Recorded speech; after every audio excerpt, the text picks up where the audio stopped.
Oh, this is so borderline rant day. I'm hating people. Top of the list, realtors. Today I'm going to remind realtors that you're all communists. Like, why do they teach you to read if you don't read?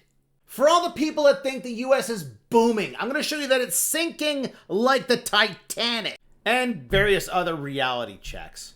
First reality check, Doug Ford. Doug Ford calls federal auto strategy great.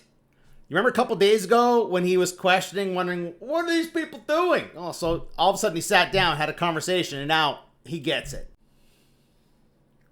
Also, apparently some people here in Canada haven't clued into this, but Mark Carney's speech at Davos, yeah, that went over well. The world is sifting through it going, yeah, he's making some valid points here. Mark Carney, positioning himself as the torchbearer for what he terms the middle powers, offered a clear alternative to Trump's vision at the World Economic Forum at Davos last week. That even though the rules-based global order is now over, Canada and other middle powers can act together to avoid being victimized by the Americans. And over here, people are upset because he's using a GST rebate to help people with their grocery prices. What do you want the government to do? Do you want the government to take control of all the grocery stores?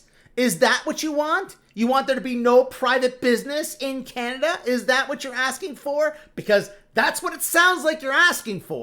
Just as a reminder, and this goes out to people on the left as well as people on the right who didn't bother to read anything that Karl Marx wrote. When the government owns shit, it's called state capitalism. It's not communism, it's not socialism. It's state capitalism. The state becomes the capitalist. I'm trying not to swear because then the videos get suppressed. But, well, what's communism? It's classless, stateless, and moneyless society that operates without a central government. Yeah, Karl Marx said communists govern themselves. Like realtors. We're not governed by the government. We're governed by Canada Real Estate. In your province, you're governed by your provincial real estate. These are the people that make the laws that we work under.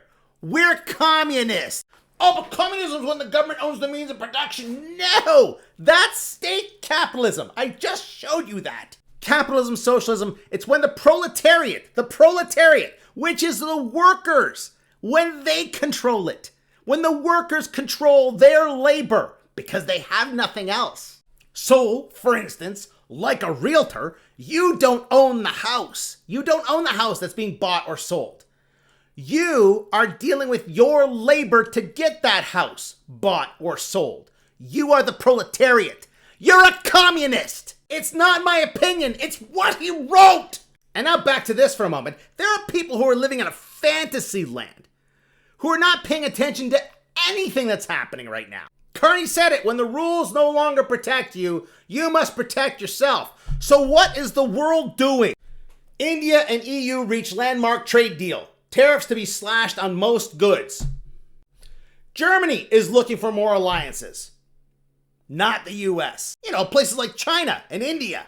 Keir Starmer heads to China to repair ties as he navigates tensions with US. No, that's okay, let them go, it doesn't mean anything. Except for this part, the International Monetary Fund prepares for global run on US dollar.